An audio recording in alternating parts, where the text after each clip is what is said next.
Arun Shankar Prasad, MLA Bihar,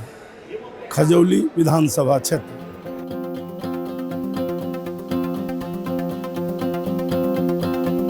देखिए, चुनाव क्षेत्र में विभिन्न प्रकार की समस्याएं हैं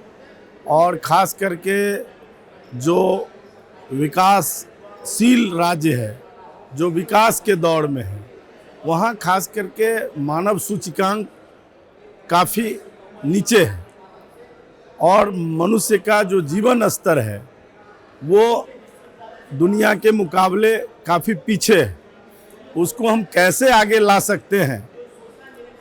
इसके लिए लगातार हम लोग प्रयत्न करते हैं और उसमें होता है एक तो आधारभूत संरचना के आधार पर कि आधारभूत संरचनाओं का विकास करके, दूसरा है आधारभूत संरचना का विकास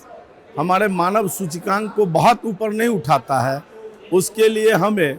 वहाँ के लोगों के जीवन स्तर में क्या हम सुधार ला सकते हैं उस पर ज़्यादा निर्भर करता है। तो शिशु मृत्यु दर है, उसको कैसे हम कम करें, कैसे अस्पतालों को wellness health and wellness centre को कैसे दुरुस्त करवाएं। फिर शिक्षा के क्षेत्र में है कि मानव संसाधन को कैसे विकसित किया जाए, तो उसके लिए स्कूलों को जो आधारभूत संरचनाओं की कमी है उसको पूरा करना और गुणवत्तापूर्ण शिक्षा के लिए प्रेरणा देना। हम लोग एज ए विधायक अपने राज्य में 30, 40, 50 उच्च विद्यालयों के अध्यक्ष भी होते हैं, तो इसलिए हमें ये अवसर मिलता है कि हम बच्चों के बीच, शिक्षकों के बीच जाते हैं और उसकी चर्चा करते हैं कि कैसे हम आगे बढ़ें, कैसे हम देश और दुनिया के मुकाबले खड़े हो सकें, उससे भी आगे बढ़कर हम अपनी गिनती करा सकें। इसके लिए हमको काम करना है और इस तरह की हम लोग प्रेरणा बौद्धिक रूप से भी देते हैं और जो हम लोगों को क्षेत्र के विकास के लिए कुछ पैसे मिलते हैं उससे भी उसके आधारभूत संरचनाओं के विकास के साथ साथ उसको बच्चे कैसे बैठेंगे, बच्चों को कैसे, अगर लाइब्रेरी की कमी है तो उसको पूरा करते हैं। तो इस तरह के योजना के माध्यम से फिर सरकार के माध्यम से हम उसको क्या करवा सकते हैं जो हमारे योजना के बस में नहीं है, फिर हम सरकार से उसके लिए विधानसभा के माध्यम से, प्रश्नों के माध्यम से सरकार को पत्र लिखकर, मंत्रियों को पत्र लिखकर उसकी मांग करते हैं, तो उसमें से कई मांगें पूरी भी हो जाती हैं। तो ये हमारा लगातार प्रयास रहता है कि अपने क्षेत्र का विकास करें, क्योंकि मेरा क्षेत्र अगर विकसित होगा तभी बिहार विकसित होगा और बिहार विकसित होगा तभी भारत विकसित होगा। ये जो कंसेप्ट है इसको पूरी तरह से, और सबसे बड़ी आज की जो कठिनाई हुई है कि कृषि में उपज बढ़ा है लेकिन गांव के अंदर किसान कमज़ोर हो रहे हैं और मजदूरी खेत के अंदर करना पसंद नहीं करता है, वो फैक्ट्रियों के अंदर मजदूरी करना पसंद कर रहा है, लेकिन एग्रीकल्चर मजदूर होना उसको लगता है कि कहीं से ये हीन भाव है उसके मन में। तो उसको डेवलप कराना कि नहीं, काम कोई भी बुरा नहीं है और यही हमारे आर्थिक आधार रहा है। तो इसलिए कृषि हमारा आर्थिक आधार रहा है, उसको कैसे सशक्त कर सकें इसके लिए भी हम लोग लगातार प्रयास करते रहते हैं।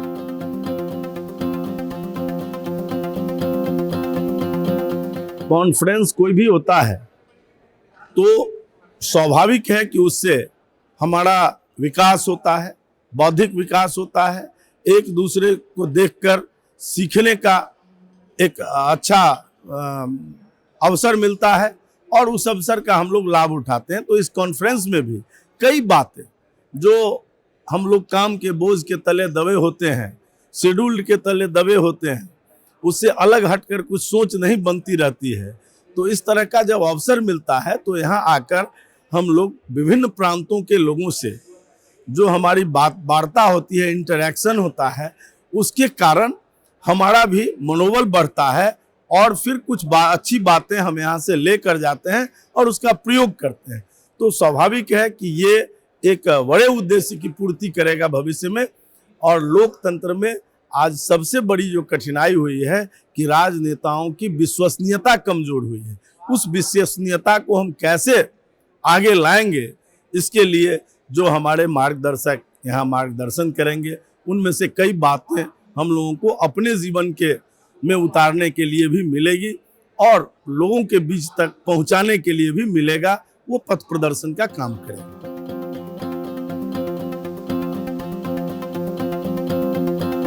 मेरा पहला चुनाव 2010 में, तो 1990 में पहला चुनाव लड़ा था विधानसभा का, लेकिन हमारा जो कॉन्स्टिट्यूएंसी था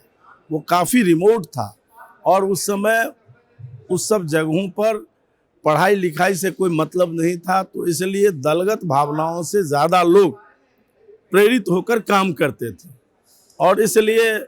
हम लोग जिस पार्टी से थे उस पार्टी की पहचान वहाँ नहीं होती थी। तो इसलिए लोग तो ये कहते थे कि अच्छा आदमी है, वोट देना चाहिए, लेकिन जीत नहीं पाएगा इसलिए नहीं देंगे। तो इस तरह से हमने कई चुनाव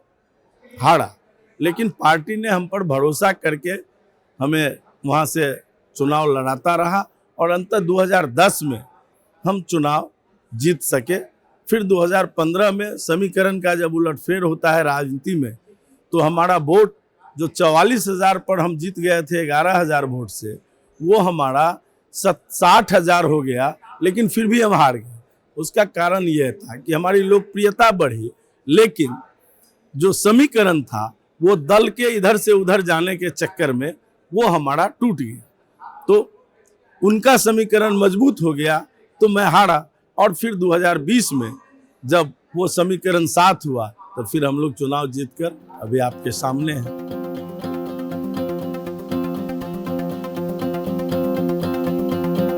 हमारे लोकतंत्र की सबसे बड़ी खूबसूरती या विशेषता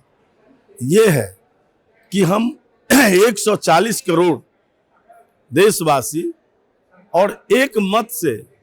सरकार बना लेते हैं और इतने बड़े इलेक्टरल मतदाता को हम लोग कंट्रोल करके और हर समय समय चुनाव होती है और उसमें हम खड़े उतरते हैं। हमारे मतदाता अनपढ़ भी हैं, लेकिन उनका आप देखिएगा तो बहुत जाता अभी भी वोट बर्बाद नहीं होता है। वो सकारात्मक पहलुओं पर विचार करने में सक्षम होते हैं। ये सबसे बड़ी विशेषता है कि उनके अंदर का जो ज्ञान है, अक्षर बोध नहीं रहने के बावजूद भी हमारे मतदाता लोकतंत्र के प्रति काफी जिज्ञासु हैं और इसलिए ये भारतीय लोकतंत्र की बड़ी विशेषता है।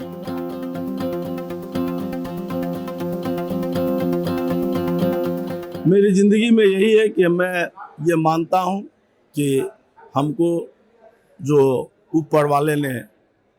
जो एक विशेष शक्ति ने हमको यहाँ लाया है, तो उसमें हम ज़्यादा से ज़्यादा जो जिस काम के लिए हमें चुना गया है उसको कैसे हम पूरा करें। हम अपने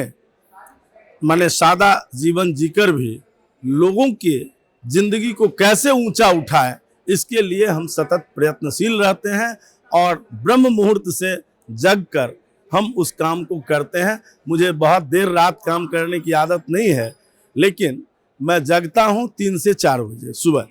और उस समय से लेकर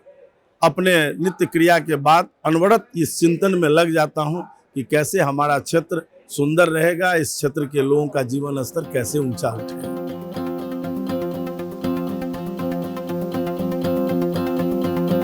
मेरी सबसे बड़ी ताकत है सत्य और निष्ठा के साथ काम करना। मैं राजनीति में रहकर भी ऐसा तो नहीं कह सकता हूं कि बिल्कुल कभी झूठ नहीं बोला, लेकिन एकदम मिनिमाइज करता हूं कि जब कोई इमरजेंसी होता है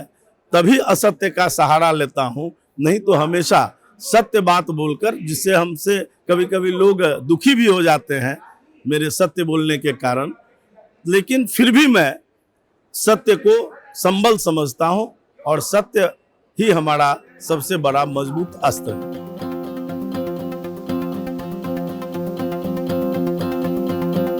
आज के जनरेशन को यही संदेश देना चाहते हैं कि एक नई प्रकार की संस्कृति इस देश के अंदर आई है जो युवाओं को कमजोर कर रहा है कहीं ना कहीं आंतरिक रूप से, और वो उनकी दिशा उल्टी हुई है। जैसे जगने का जो समय है उस पर न जगकर